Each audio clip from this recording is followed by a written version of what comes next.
Bienvenidas y bienvenidos a Jaquelarre, este bello y esotérico programa en el que vamos a hablar de brujería, de magia, de hechicería, de sortilegios, que es una palabra que amamos. Me encanta, pero de una forma coloquial, nada solemne, y qué mejor, como siempre les digo, para hablar de todos esos tipos de temas, que la única, la incomparable, la irrepetible, Salomística. Me encanta, ella siempre se aplaude sola, me gusta, hay que tener amor propio. Olvídate. Por favor. ¿Cómo andás? Muy bien, muy bien. Mi nombre es Alejo Bertín Cardoso. Nuestras redes van a aparecer acá. Si el señor editor, que básicamente soy yo, lo quiere, va a aparecer. Así que sí. ¿Cómo estás, Salo? Bien, muy bien. ¿Y vos? Un poco de frío, pero... Un poco de frío, sí, es verdad. Pero te puse una estufa al lado. Sí. Pero hoy, bueno, nos vamos a meter en temas bastante fríos. Porque ¿de qué vamos a hablar, Salomé, hoy? De la guerra mágica. Las guerras mágicas, que les digo, si acá cayó por casualidad un fanático o una fanática de Harry Potter, no vamos a hablar de eso, no tiene que ver Voldemort acá ni... Pero te voy a decir una cosa. Upa. J.K. Rowling se inspiró aparentemente en un hecho histórico que los historiadores llamamos guerra mágica para sus libros. Mirá. Está todo inventado. Está ¿Vos todo que decías que no? Está todo inventado, chicos. Me encanta, me parece maravilloso. Bueno, guerras mágicas que en general vamos a hablar, me imagino, porque no sé qué me querés contar vos, pero vamos a hablar un poco más de la Segunda Guerra Mundial, que es como el epicentro de ese caso, pero en muchas guerras se utilizaron esoterismos y magias y hechizos. En la Guerra Fría, Rusia y Estados Unidos hacían análisis de ese estilo. Y en la Primera Guerra Mundial también. La Primera Guerra Mundial también, las cruzadas ni hablar. En Constantinopla también. La toma de Constantinopla, dicen, se definió con tránsitos astrológicos. Opa, esa no la sabía. Eso para otro capítulo, pero... Me gusta. Sí. Me gusta. Pero cuando hablamos de guerra mágica, hablamos justamente de la otra guerra mundial. O sea, conocemos la Primera Guerra Mundial, la Segunda Guerra Mundial, pero hay un hecho histórico que se da entre más o menos, aprox. 1939 y 1945, año de la Segunda Guerra Mundial, que se llamó la Guerra Mágica, es decir, la guerra de los magos y de los espías. ¡Apa! Porque espionaje, espiritismo y magia están muy relacionados. Mucho mago, mucho adivino, mucho ocultista en las huestes del nazismo. Pero también en las huestes de Winston Churchill. Claro, de Churchill. De hecho hay algo, bueno, a lo mejor vos después me vas a contar, pero hicieron como una especie de círculo mágico en un bosque. Sí, New Forest. Eso. En 1941. La punta del diablo. Se llamó el cono de poder. Pero antes de hablar de eso, tenemos que hablar de dos personajes principales, que son los líderes de esta guerra mágica, que son nada más y nada menos que Dion Fortune y Gerard Gardner. Gerard Gardner es el padre de la magia wicana moderna. Es uno de los sacerdotes wicanos más importantes que tenemos en la historia del siglo XX. Es uno de los primeros tipos que empieza a organizar todo lo que es el movimiento wicano y pagano, y después neopagano también en el siglo XX. Y Dion Fortune, que era Violet Mary Fifth, que era su verdadero nombre, Dion Fortune fue su nombre artístico, era una maga inglesa, era una herborista en realidad. Ella es la que le mandaba a sus seguidores una carta por semana que tenían que hacer algo un domingo. Las meditaciones. Claro, para ganar la guerra. Exacto. A la misma hora tenían que hacer lo que ella no les exigía, les pedía que hagan en las cartas. Exactamente, entonces ella ya hacía llamados a meditar y publicaba en un diario inglés todos los fines de semana, y ella invitaba, digamos, a todos los ingleses que oraran y que meditaran para protegerse del nazismo. Tremendo. Bueno, hacemos como, porque estamos hablando de las guerras, y yo siento que la Segunda Guerra Mundial es un poco más conocida.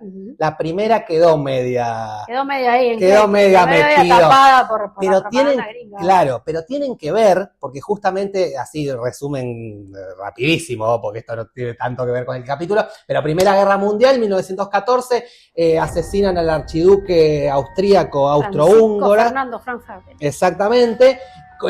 Austria culpa a Serbia. Dice, fueron los serbios. Los serbios dicen, no sé, sí, fueron los serbios. Y ahí empieza la debacle, que en realidad por una cuestión de negociados, de alianzas políticas, militares, económicas, Alemania toma un lugar muy fuerte en esa guerra, apoyando a Austria, Y después, bueno, obviamente Francia, Inglaterra, Italia, después más adelante Estados Unidos, son los aliados, el Imperio Otomano son los aliados, y en ese gran enfrentamiento, Alemania termina siendo la culpable de todo. Y además hundidísima. Hundidísima y pagando, poniendo como el país Tratado de Versalles. En el Tratado de Versalles en garantía, claro, digamos, de todos los costes tremendos. Sí, como cuando contratás a un abogado, viste que después paga todos los costos el que pierde el juicio, bueno, igual. Sí. Firmado el Tratado de Versalles y Alemania quedó con un plumero metido en el orto. Lo que hizo, me voy a la actualidad, pero un poco lo que hizo Macron a Trump. Le hizo firmar en Versalles,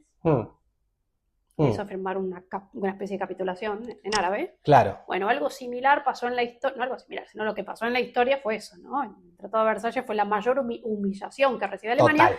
Y es, digamos, uno de los principales gérmenes del nazismo. Hay un resentimiento y además todo un caldo de cultivo incluso esotérico dentro de todo eso, ¿no? Culpar a Alemania, culpar a la vieja Alemania de eso, hace que muchas sociedades secretas, ocultistas y demás, bueno, culparan a, por ejemplo, entre otras cosas, al sionismo y demás, de haber sido el responsable, nos metemos en un tema medio más, pero es así. No, es verdad. De haber sido los que culpan a Alemania, entonces el origen un poco es... Totalmente, o sea, Hitler literalmente dice que Alemania fue traicionada por los judíos. Sí, o sea, esas son las palabras del tipo, después se mete con los gitanos también. Bueno, pero circulaba en ese entonces, un poquito antes, yo diría, desde lo que llamó el Affaire Dreyfus, en 1898, circulaba un panfleto llamado Los sabios de los protocolos de Sion, que es un texto, un panfleto antijudío, en donde los judíos son culpados por todos los problemas del mundo, digamos. Entonces Hitler se agarra mucho, y no solamente él, sino muchísimas revistas de la época esotéricas, como la Ostara, que es una de las revistas que él leía, que hablaba de la raza aria y demás, y de los alienígenas. Total. Entonces, todo ese germen ideológico, si se quiere, masónico y esotérico, se mezcló y llegamos donde llegamos. Siempre aparecen los masones en un momento, están en todos lados. Bueno, claro, y Hitler, justamente, una de las cosas que quería reivindicar, o mejor dicho, la más importante, era la reivindicación y el resurgimiento de la raza aria, que era la raza perfecta, de las cuales descendían los nórdicos, que ya en todo este delirio Hitler decía, no solo Hitler, ahora vamos a hablar, que la raza aria en realidad descendía de gigantes mitológicos. Sí, que estaban en la Atlántida. Exactamente. Y que estaban en la Antártida. Sí. Estaban ahí unos fines de semana en la Antártida, otros fines de semana en la Atlántida. Pasándose un poco en una sociedad llamada Sociedad Thule, que es una de las sociedades secretas. Y no solamente eso, sino que decía que, porque ahí está como ese odio intrínseco que tenía con el pueblo judío, que decía que en esa mitología donde los arios eran los gigantes, los judíos eran una raza inferior del inframundo, que al mezclarse con los gigantes les bajaron su potenciamiento genético. ¡Ay, chicos! Y ni siquiera era el más delirante de todos. Porque los cerebros, los ideólogos del nazismo son... Sí, de hecho Hitler, para los historiadores y las historiadoras, no era tan fan del esoterismo. Lo sabía utilizar, pero en realidad había dos que eran como los grandes potenciadores, que ahora seguro vamos a hablar, que eran Himmler. Sí, pero Heinrich Himmler. Himmler, que era como el líder de la SS, ahora contamos un poco. Y el otro que era como un asistente del Hess, Rudolf Hess. El Viceführer. Tremendo. Eran dos esotéricos y además eran, si no me equivoco, el Hess era astrólogo, o practicante de la astrología. Creo que no te equivocás. De hecho, a ver, es un programa donde, como hay tanto que contar, probablemente nos vayamos mezclando un poco.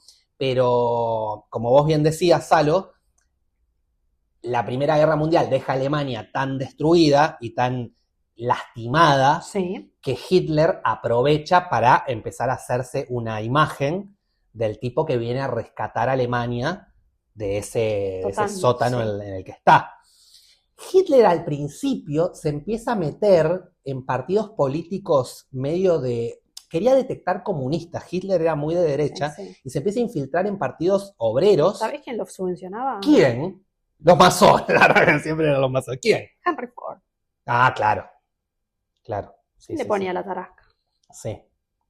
Sí. Bueno, Otro que leía los protocolos Sí. de los sabios de Sion. Y, Henry Ford era tremendo con el esoterismo también. También un ocultista de sí. la puta madre.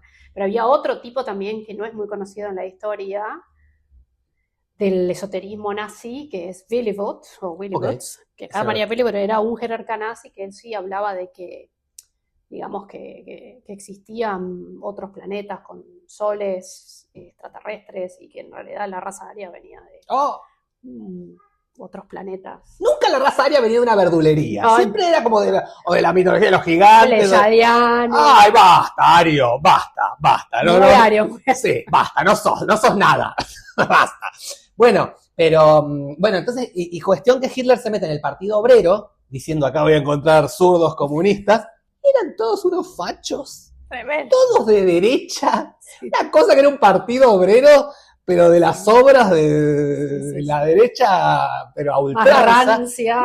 Rancia, y ahí Hitler empieza. Y un día le dicen a ver el de bigotito, ese que está en una esquina. Que habla boludeces. ¿Qué habla ese? En la cervecería de Múnich. Claro, bueno, eso también hay algo de eso. 1921. Sí. Se pone a hablar y lo miran así. Claro. El petizo a ver, decía algo. Y empieza a hablar, y de a poco al principio dice como. Hasta que un par. Claro, y hay dos que estaban ahí tomándose un fernet y que dice, che, mira el peticillo, mira el peinadito ese que tiene, bastante bien. Y claro, y empieza a darse cuenta Hitler que su poder de oratoria es... Sí. Pero bueno, te estaba por decir de Hesse, para no hacerla tan larga. Hesse es el autor, es el dramaturgo, perdón, es que soy tan culto. ¡Ah! ¿Qué le pasó? El de Demian es Hesse. El tipo Hess, lo ve a Hitler y, bueno, vos de esto seguramente sabes más, pero ya desde el siglo XIX en reuniones ocultistas se estaba hablando de un Mesías, de un posible Mesías que iba a aparecer, y Hess ve en Hitler a ese Mesías. Y le empieza a decir, vos sos el Mesías, en alemán se lo dice, pero decía, vos sos el Mesías, y Hitler medio que se lo empieza... Sí, claro. Y lo último que cuento de Hess, para que vean el nivel, que era como el Subführer, el nivel de poder que tenía y también de... Al principio, después medio que lo... Sí. Pero bueno, Hitler en un momento dice, vamos a tomar el ayuntamiento de Múnich. Sí. Dice, vamos a hacernos cargo de Alemania tiene que ser nuestra. Y van a intentar tomar el ayuntamiento de Múnich y los meten presos a todos. Y Hitler y Hess están en la misma celda. Y Hitler escribe Mi lucha, su famoso, hermoso, maravilloso libro, que Hess con la máquina de escribir escribía y Hitler se lo dictaba. Sí. Que ahí empezó como dictador. ¡Uy, qué pelotudo! No, pero le dictaba el libro y Hess es uno de los que escribe y redacta y le pone algunas cositas de él también a su libro. Para Hess era un estudiante, era un creyente, no sé si un estudiante, pero un creyente en astrología. De hecho, incluso en la misma celda, si no me equivoco, hay un biógrafo que cuenta de algunos rituales que él hacía. Seguramente, claro. Pero bueno, él se deja llevar mucho por una astróloga que le dice que él en ciertos momentos podía hacer un vuelo a Escocia para ir a negociar. Eso es... ¿Recordás esa historia? Claro, sí, pero contala, obvio. Bueno, nada, que él no le cuenta a nadie supuestamente de esto, no. habla con la astróloga, sí. Le dice, bueno, hay ciertos tránsitos a cierta hora, determinado momento en que vos puedes hacer este vuelo que te va a beneficiar, llegar, tenía que caer justo en un lugar particular. Se tiran paracaídas. Pero bueno, falla el vuelo también. O sea, le fallaron los cálculos. Y ahí es el fin de él. O sea, el tipo... Qué boludo. Pero sí, lo que quiere hacer es ir a proponerle a Churchill una alianza para derrotar a Francia, creo. En secreto lo hace. No le dice a nadie. No. Si yo voy a hacer esto, no le decía a nadie, me va a salir bárbaro. Se mandó solo. No le dicen a la familia. Nada. Dice, voy a comprar cigarrillos. Pero se cayó, se fue a la mierda en el paracaídas. Claro, se cayó en un paracaídas. Terminó creo con una granja. Termina en una granja de un alemán con un coso y dice, ¿y usted quién es? Carajo, vengo a hablar con Churchill. Claro, dice, vengo a hablar con Churchill. Lo llaman a Churchill, ¿sabe qué? Y el tipo le había dejado una carta a Hitler para que le llegue después de que él haga eso y que le pone, fui a firmar un tratado de paz con Churchill para invadir Francia. Esto puede llegar a salir mal. Si es así, usted puede desligarse de mí. ¿Qué hizo Hitler? Se desligó de él, obviamente. Dijo que estaba loco, pero ahí fue, como bien vos decís, como le hacía caso a esta astróloga y a otros, que en realidad no habían participado tanto, pero ahí es cuando Hitler aprovecha para hacer el protocolo Hess, que se llama el Action Hess. 1935. Que manda a arrasar a todos los astrólogos. Entre ellos, uno de los que muere es Erik Janussen. Sí. Janussen fue uno, si podemos decir, uno de los showman, de las estrellas principales que tuvo la República de Weimar, es decir, el momento previo. Sí, austríaco al nazismo. Sí, era húngaro. Era húngaro y era un judío encubierto. Él había sido un mentalista, porque en esa época los mentalistas estaban como muy de moda, estos ilusionistas. Era ocultista también. Era ocultista y solía hacer unos shows de astrología en un cabaret en Berlín. Era un show, ¿no? Entonces agarraba a la gente y así, les hacía cosas con las manos y demás. Y bueno, él logra seducir un poco a los jerarcas nazis. Creo que él predice el incendio del Reichstag, que bueno, trae el ascenso de Hitler al poder. Pero bueno, aparentemente después muchas cosas que dijo no gustaron. Se descubre que ocultó que era judío. Sí, además eso. Se lo hubieran tenido que esperar porque era ocultista, obvio que iba a ocultar que era judía. Igual dice que Hitler también tenía ascendencia judía. Sí, todos. Obvio, pero bueno, todos. ¿viste cómo es esto? Los arios. Pero sí hay un componente muy, muy mágico dentro del movimiento nacionalsocialista nazi, como lo va a haber también en Inglaterra en esa época. Claro. ¿Querés contar lo del New Forest? New Forest, en julio de 1941, se produce lo que se llamó el Cono de Poder, que fue un ritual, creo que lo oficia Gardner, lo oficia Dion Fortune. Dion Fortune, y yo sé de paso, está enterrada en Glastonbury, una tierra muy mágica que recomiendo visitar, en lo que sería la antigua Avalon. Del rey Arturo. Voy seguido para allá a los festivales de Glastonbury. Por supuesto, yo voy todos los años a celebrar los solsticios en Glastonbury, a la tumba de la señora Dion Fortune, nuestra madre wicana, esta mujer que hacía, digamos, estas meditaciones. Entonces se dice que, bueno, que en el ritual, que está documentado y además hay ciertas fotografías de vestidos todos con símbolos, haciendo un círculo diciendo una oración así como: no pasarás, no cruzarás el mar. No cruzarás el mar. No cruzarás el mar, no cruzarás el mar. Bueno, y no cruzaron. No, y lograron que no. Lograron que no cruzaran porque los nazis estaban por mandar. Porque eso, aparte, hay un par de decisiones de la Alemania nazi en cuanto a invasión de Inglaterra, que estaban casi tomadas, y por no sabemos qué, al último momento Hitler se levantaba y decía: ay, no, siento que hoy no es. Sí.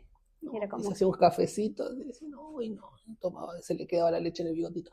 Pero sí, o sea, evidentemente eso funcionaba. Por eso nosotros en la historia le llamamos la guerra mágica a esa guerra, pero no solamente Zapata, que tenía lo mágico, sino también lo que decimos espionaje, porque digamos todo lo que tenía que ver con lo ocultista estaba muy relacionado al espionaje, es decir, los mismos astrólogos eran espías, como el caso de Aleister Crowley, que es uno de los magos más célebres. Sí. También voy a decir que tuve el honor, no sé si decir honor, pero de tener en mis manos sus cartas en el Harry Ramson Center, que es la Biblioteca de Texas. Está toda la colección de Harry Houdini, otro gran ilusionista. El escapista, anti-espiritista y espía. El espía Houdini, claro. Y también los documentos con todas las cartas y correspondencias de Aleister Crowley, pasando información de inteligencia y contrainteligencia para Inglaterra. Y Aleister Crowley es uno de los, digamos, también fundadores de lo que fue Telema, que fue como una rama moderna del Hellfire Club, otra sociedad secreta del siglo XVIII muy conocida, de la cual Benjamin Franklin era parte. Enemigos de los X-Men también. Te lo juro, los X-Men se enfrentan al Club Hellfire, que lo toman de la historia, pero... Una sociedad secreta bastante polémica, satánica y demás. Pero bueno, Telema es como una versión más light, del siglo XIX, no, incluso más oscura, de este mago Crowley, que es un personaje que juega un rol fundamental en la guerra mágica, pues es uno de los que pasa información constantemente al gobierno, pero bueno, sabemos para dónde jugaba, ¿no? Claro.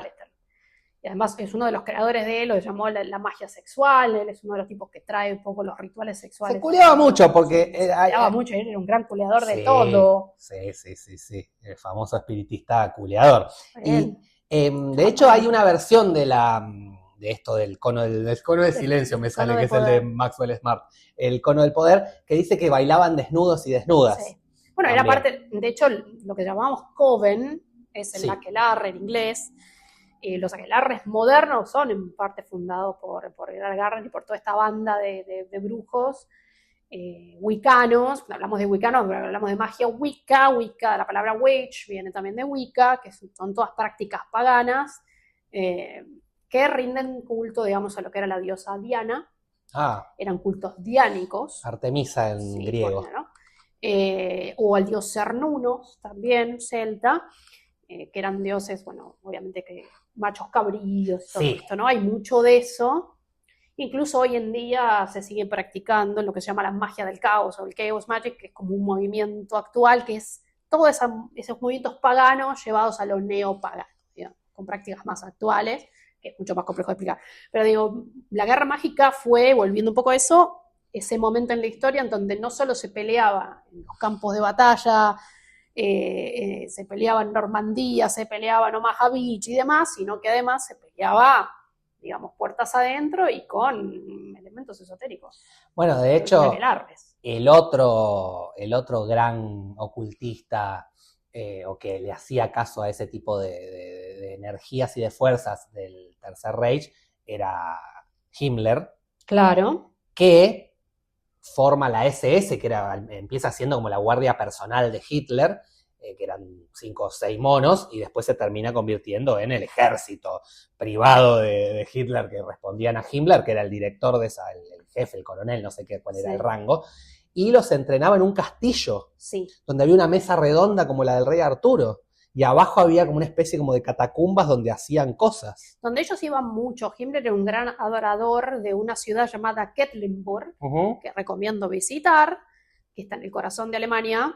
Es una ciudad patrimonio de la UNESCO, en donde uno puede caminar y todavía observar en las casas muchísimos símbolos esotéricos de hace 500 años, porque existe la creencia de que para ahuyentar a las brujas había que poner símbolos en las puertas o en las ventanas, y todavía siguen estando esos símbolos. Entonces Himmler iba mucho a ese lugar porque creía que era como parte, digamos, de un recuerdo de ese mundo esotérico. De hecho, Quedlinburg fue además una ciudad donde hay una leyenda que dice que quemó aproximadamente 100 o 150 brujas en un día, un delirio. No creo que sea tan así, pero se cuenta y se dice.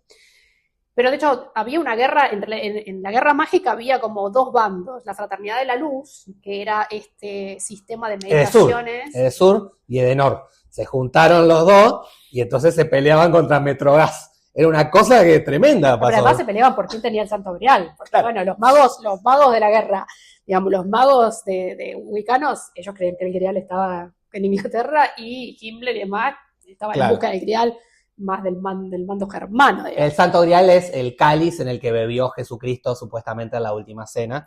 Otra cosa que también buscaban era la lanza del destino. Exactamente. Que es la lanza del soldado que le clavó a Jesús en el costado. Supuestamente eso estaba en un museo. Hitler la ve cuando era medio joven y después manda que la busquen. No me acuerdo si la obtiene o no, pero la leyenda es que el que tiene la lanza del destino nunca va a ser derrotado. Así que evidentemente no la tenía. Bueno, la lanza del destino, la de Hitler, y de la espada del rey Arturo era para los ingleses. Siempre una leyenda con algo fálico de Grayskull para tener el poder.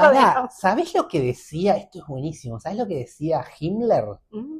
Himmler decía, esto es posta, parece una ridiculez, pero te juro que es posta, porque hay un montón de cosas que parecen una ridiculez. Himmler decía que en los cementerios estaban los espíritus de los antiguos dioses nórdicos arios, y esos espíritus tenían la energía de esos dioses arios, y entonces mandaba a la gente, te juro que es cierto, no estoy inventando nada, mandaba a la gente a culear en los cementerios, porque si vos concebías a tu futuro hijo en esos cementerios, iba a tener la energía.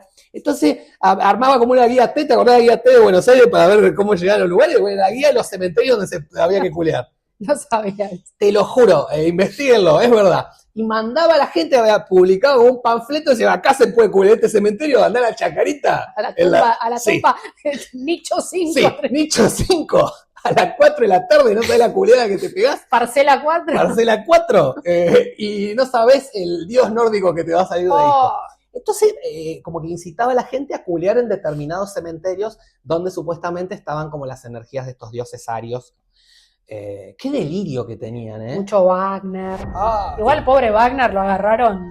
Claro, porque pobre Wagner se murió un montón obvio. de años antes. De Hitler veía las óperas de Wagner y esa fue una de las cosas que le hicieron conectar con lo mitológico. Tristán y Isolda. Sí, Tristán, no sé. Olmedo, Porcel, todos El anillo de los Nibelungen. Claro. La historia de Sigfrido era lo más heroico que hay. Sí, claro. Sigfrido, sí, claro. Sí. Bueno, claro, pobre, es verdad, Wagner no tenía nada que ver, pero Hitler... Pero igual él coqueteaba no sé, con la esposa de Wagner, la hija de Wagner, no me acuerdo, con la familia de Wagner, él se metió bastante y reivindicó, digamos, de hecho él ensayaba sus discursos con las óperas de Wagner. La música de Wagner acompañando. Exacto, sí. Y Hanussen, que nombraste antes, este showman ocultista, se dice, también otra de las leyendas, que en esto discursivo que tenía Hitler lo entrenó mucho él. Sí, porque no sé, sí hay algunos, creo que algunas imágenes o escenas hay de él haciendo todo así,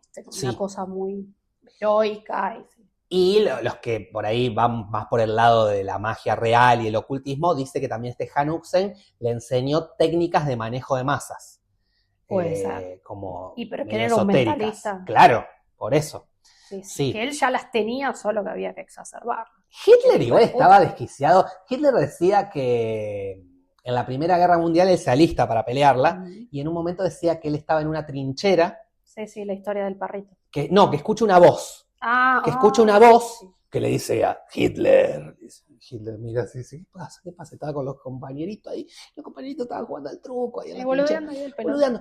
Y Hitler le dice, ¿qué pasa? Dice, ándate de acá, le dice. En alemán. Sí. Y Hitler dice que él sale porque escuchó la vocecita y cuando sale, una bomba cae en la trinchera y hace mierda todo. Encima uno estaba por ganar porque tenía el ancho espada, pero no le hace mierda todo. Perdió el truco. Perdió el truco, perdió el partido, encima estaban jugando por plata. y dice Hitler que se salvó por la voz. Eso, sumado a que Hess le decía que era el Mesías, sumado a que Himmler le decía que era la reencarnación de guerreros y de magos antiguos. Tenía un delirio en la cabeza ese tipo. Que son muy de las guerras también, estas cosas esotéricas que hay en torno. De hecho, en la Primera Guerra Mundial tenemos una historia que se llamó El Ángel de Mons, que fue un relato que circuló mucho por un escritor que se llamaba Machen, que era miembro de la Orden Hermética de la Golden Dawn. O sea, como nosotros tenemos la Sociedad Thule en 1918-19, es una de las sociedades esotéricas que da en cierta forma pie a lo que es el nazismo. Estaba la Orden Hermética de la Golden Dawn en Inglaterra, que tenía también sus tintes esotéricos, de donde sale Crowley. Claro. También, que se cuenta que en un momento en la trinchera, ¿no? Cuando los ingleses en la batalla del Somme, la peor batalla que se da en 1916, en donde los ingleses caen por un error militar, salen de la trinchera y son totalmente asesinados. En el marco de la guerra de la batalla del Somme, salen de la trinchera y cuando están todos muriendo, supuestamente baja un ángel. O ellos dicen un ángel y un ejército de ángeles y de arqueros y luces, entonces los ayudan a ellos. Y demás, ¿no? Entonces, el ángel de Mons quedó como una leyenda urbana, mística de la Primera Guerra Mundial, que bueno, después obviamente, después se hizo un libro, se hicieron poesías y de todo de eso, ¿no? Pero de un hecho que los soldados eligió creer, ¿no? Entonces circulaban mucho estas historias esotéricas, que después esa gente que sobrevivió a la Primera Guerra Mundial pelearon en la Segunda, y también había mucho de eso dando vuelta, porque bueno, cuando uno va a la guerra, ¿no? Y les cuento los amuletos que usaban los soldados, hay de todo en torno al mundo mágico dentro de la guerra. Sí. Pero en lo que nos concierne al poder, estaban todos estos tipos que se tiraban con hechizos. Claro. O sea, el cono de poder fue literal un hechizo para frenar a Hitler. Hablamos mucho de Inglaterra porque justo, esto no lo contamos, pero Alemania termina muy destruida y muy lastimada después de la Primera Guerra Mundial, y sus dos principales rivales, los que más la pincharon, fueron Francia e Inglaterra. Ujú. De hecho, Hitler toma Francia, queda, si no me equivoco, esto a chequear, pero creo que queda justo enfrente del Canal de la Mancha, y por el Canal de la Mancha enfrente estaba Inglaterra, y ahí era por donde no querían que llegue por el mar. Por Normandía. Por Normandía. Normandía es en Francia. Normandía es el norte de Francia. Claro, sí. claro. Donde están las famosas 5 playas Sí, de la región. la famosa, el día D. Día el de desembarco Omaha. de Normandía. Omaha en realidad es el desembarco de los Yankees. Claro. Hay un montón de otras playas donde Sí. desembarcan canadienses. Sí, pero Pero bueno, Bueno, las el soldado películas. Ryan era El soldado Ryan, déjate de joder. Claro, había 300 soldados y queremos rescatar a Ryan nomás. Dale, déjame. Pero sí, entonces Hitler va mucho contra Francia e Inglaterra después. Porque en realidad son los que lo fuerzan a Alemania a firmar el Tratado de Versalles. A firmar el Tratado de Versalles. Son Estados Unidos, Francia e Inglaterra. Exacto.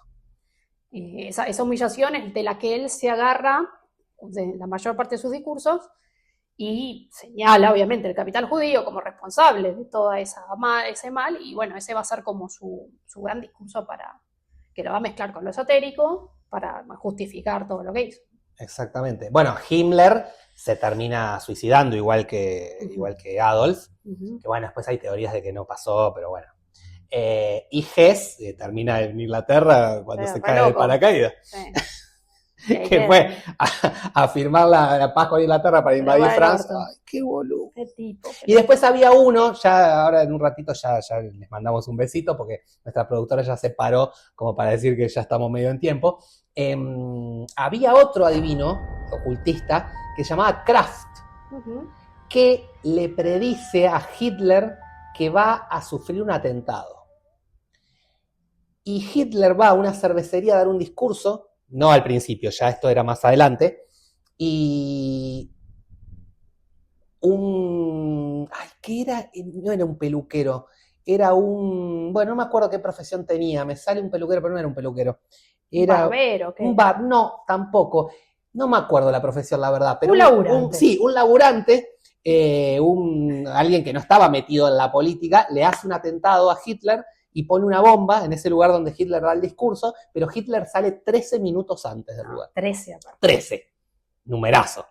Carta de la muerte. Y entonces ahí le empiezan a dar un poco de bola a Kraft. El 13 es la carta de la muerte, el numerito. Lo que hablábamos en el capítulo del tarot, que es el segundo, lo pueden ir a ver. Y entonces le empiezan a dar un poco de bola a Kraft.